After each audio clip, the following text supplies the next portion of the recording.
Assalamualaikum warahmatullahi wabarakatuh. Bagaimana kabarnya teman-teman? Semoga tetap sehat dan juga puasanya tetap lancar ya, amin. Alhamdulillah hari ini kita bertemu di pertemuan ke-9 dengan saya dan teman saya Melda Nusalna. Kami dari kelompok 7 dan hari ini kami akan membahas tentang penanaman nilai-nilai keimanan. Baik, sebelum kita masuk lebih lanjut, kita mengetahui pengertian iman terlebih dahulu.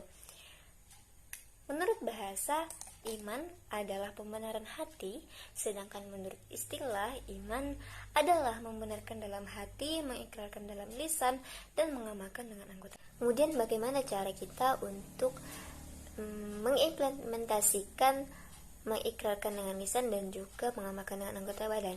Dengan mengikrarkan dengan lisan, kita mengucapkan 2 kalimat syahadat. Dan untuk mengamalkan dengan badan ialah dengan cara seperti puasa, haji, sholat, dan lain-lain. Kemudian pada penanaman nilai-nilai keimanan ini terbagi lagi menjadi 7. Yang pertama di sini ada mengajarkan tentang tauhid. Kita ketahui dulu tauhid itu adalah meyakini keesaan Allah. Dan tauhid ini terbagi menjadi 3. Yang pertama itu adalah tauhid rububiyah, yaitu mengesankan Allah dalam perbuatan Allah, yaitu Allah itu satu-satunya pencipta atau al-halik, pengatur jagat raya, al-mudabbir, dan yang maha merajai, al-malik, dan juga maha pemberi rezeki yaitu ar-razak. Kemudian untuk tauhid uluhiyah, tauhid ini adalah mengesahkan Allah dalam perbuatan hamba, yaitu kita selaku hamba hanya beribadah kepada Allah saja, tidak boleh satupun ibadah diserahkan selain kepada Allah. Yang terakhir adalah tauhid asma wa sifat.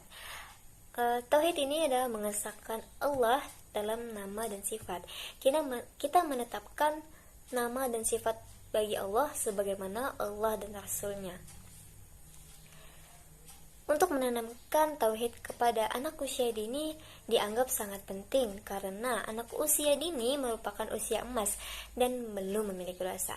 Anak yang sejak kecil sudah ditanamkan pendidikan tauhid, insya Allah anak akan terjaga dari syirik dan tahayul sebab dia sudah memiliki pondasi yang sangat kokoh, dan pendidikan inilah yang harus bisa kita tanamkan kepada anak kita, dan juga sebagai orang tua kita harus mengetahui bahwa ini adalah hal yang penting.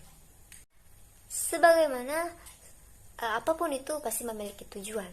Lalu tujuan dari mengajarkan tauhid ini adalah yang pertama memperkokoh keyakinan anak bahwa Allah adalah satu-satunya Tuhan pencipta alam sehingga dia terhindar dari perbuatan syirik. Kedua, agar anak mengetahui hakikat keberadaannya sebagai manusia makhluk Allah. Yang ketiga adalah mencetak tingkah laku anak menjadi tingkah laku yang islami yang berakhlak mulia. Dan itulah tujuannya mengapa kita mengerjakan tauhid, agar anak itu mengetahui apa yang harus dia lakukan, apa yang harus dia taati, dan apa yang harus ia ketahui.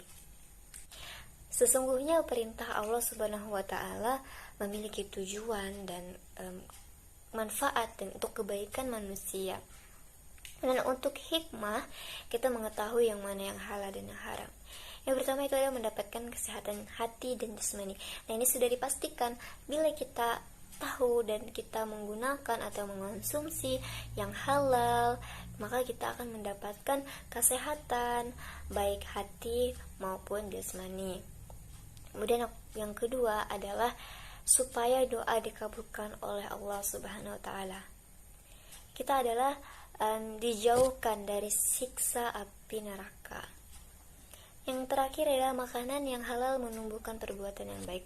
Nah, kan makanan yang halal itu menjadi daging dari tubuh kita, maka itu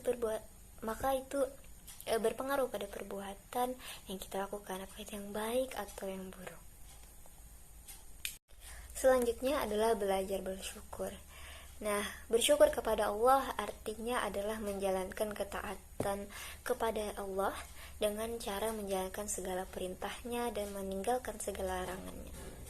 belajar bersyukur atas berbagai nikmat yang telah diperoleh darinya, karena dengan bersyukur dapat diharapkan mereka bisa meminimalisir, bahkan bisa terhindar dari perbuatan syirik. Kita harus bersyukur kepada Allah atas nikmatnya yang meliputi tentang seluruh hidup, sehingga tidak mungkin bagi kita untuk menghitungnya, mulai dari nikmat yang berhubungan dengan jasmani, rohani, materi, dan non-materi dengan berbagai ragam. Sudah mencakup syukur lisan dan syukur dengan perbuatan.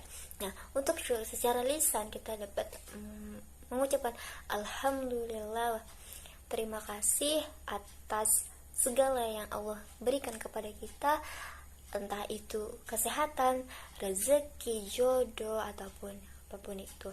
Dan untuk mengajarin kepada anak manusia dini adalah menurut saya mengajarkan mereka untuk berbagi dan lihat kita berkecukupan, dan alhamdulillahnya kita bisa memberikan sebagian harta kita untuk orang-orang yang membutuhkan di luar sana. Nah, itu adalah mengajarkan kepada anak tentang arti bersyukur, tentang apa yang nikmat yang telah kita dapatkan dari Allah Subhanahu wa taala. Yang keempat ada menanamkan jiwa selalu dekat dengan Allah. Salah satu ajaran terpenting dalam Islam yang harus disampaikan kepada anak adalah bahwa manusia selalu ada di dekat Allah dan dalam pengawasannya, sehingga dia menyadari bahwa segala yang dilakukannya tidak luput dari pengamatan Allah. Kemudian orang tua harus senantiasa berupaya menanamkan pada diri anak bahwa sesungguhnya Allah senantiasa mengawasi dirinya kapanpun dan dimanapun. Orang tua juga harus senantiasa menanamkan kesadaran akan tanggung jawab anak dalam melaksanakan kewajiban-kewajibannya terhadap Allah. Nah, artinya di sini kita menanamkan jiwa yang selalu dekat dengan Allah. Contohnya, sedari kecil kita ajarkan dia sholat, kemudian mengaji, kemudian hal-hal yang baik yang bisa dia contoh nantinya.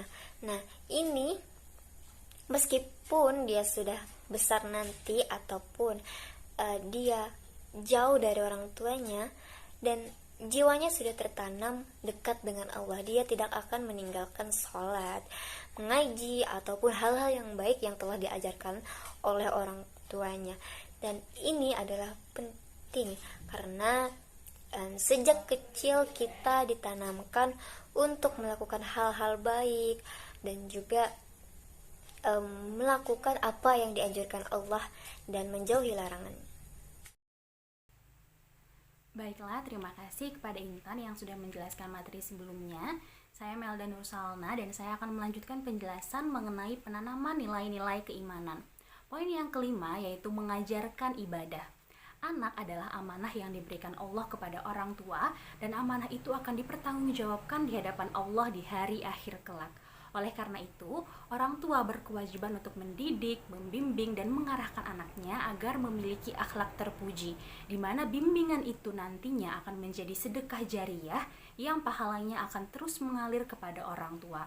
Jadi, orang tua seharusnya mampu menjaga dan mendidik anak-anaknya agar menjadi anak yang soleh dan solehah, serta taat dalam beribadah kepada Allah, karena manusia diciptakan oleh Allah semata-mata untuk menyembah kepadanya.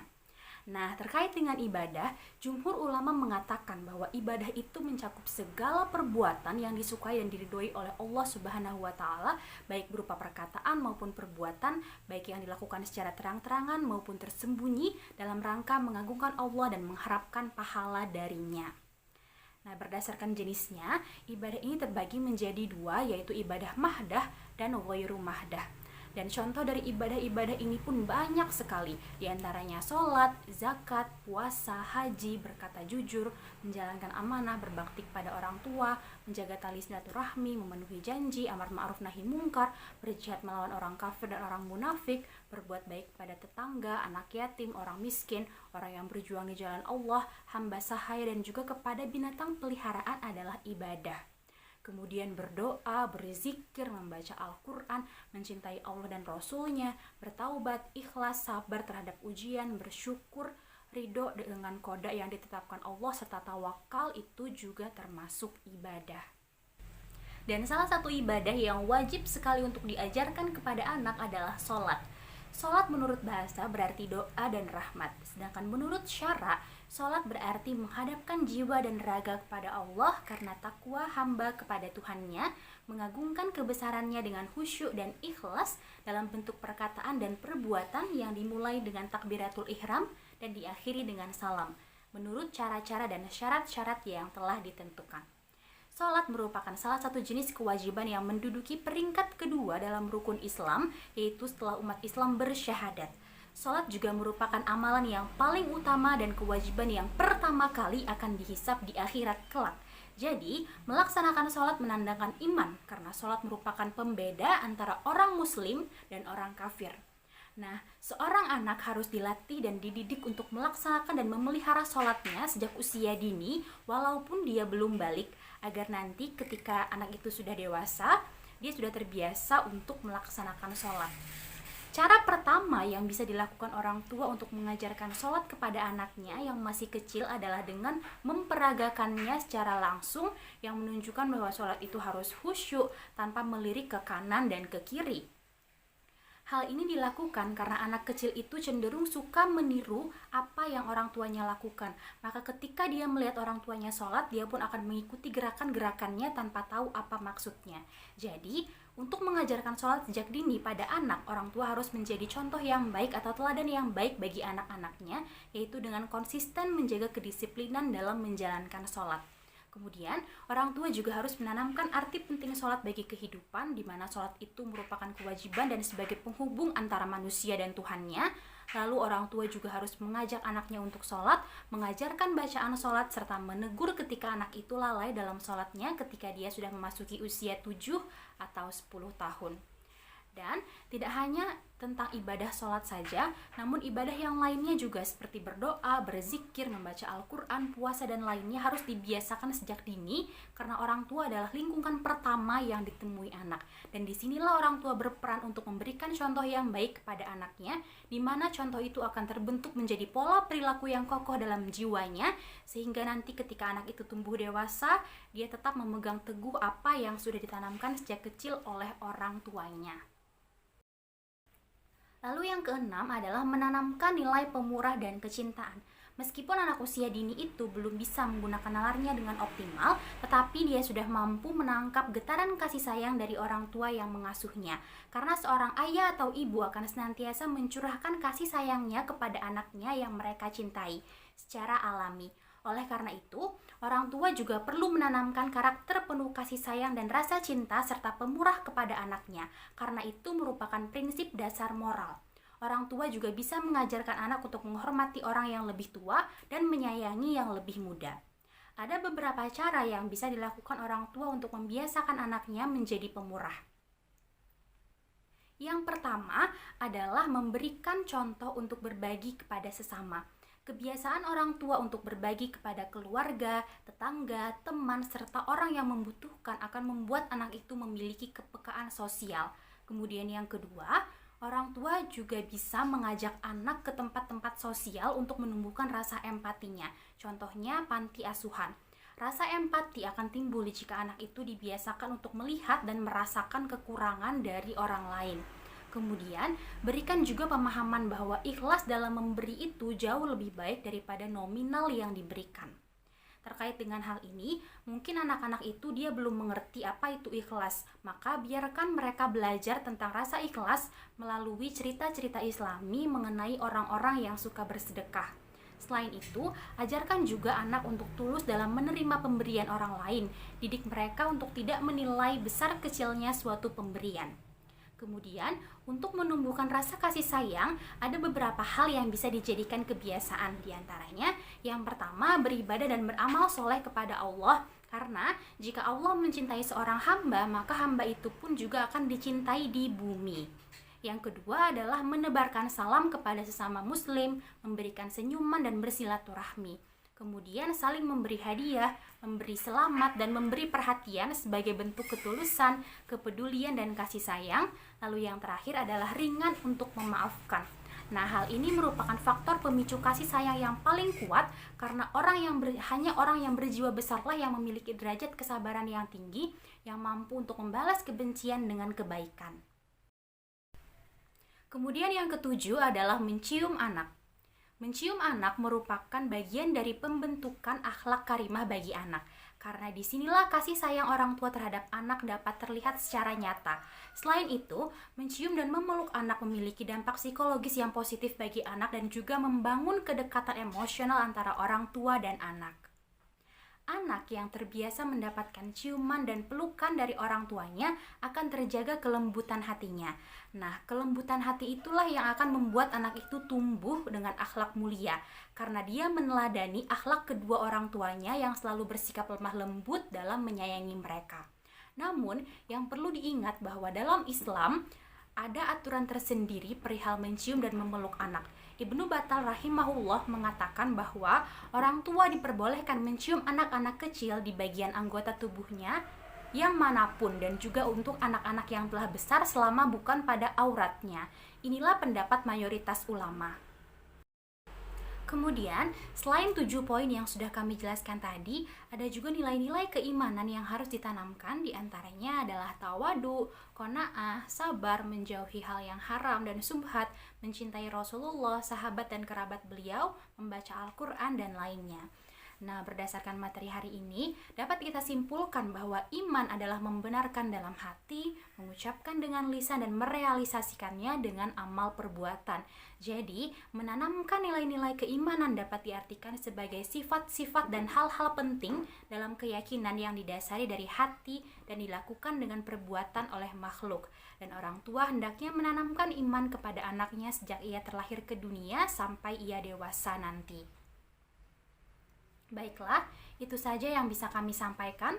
Terima kasih atas segala perhatian dan mohon maaf atas segala kesalahan dan kekurangan. Wassalamualaikum warahmatullahi wabarakatuh.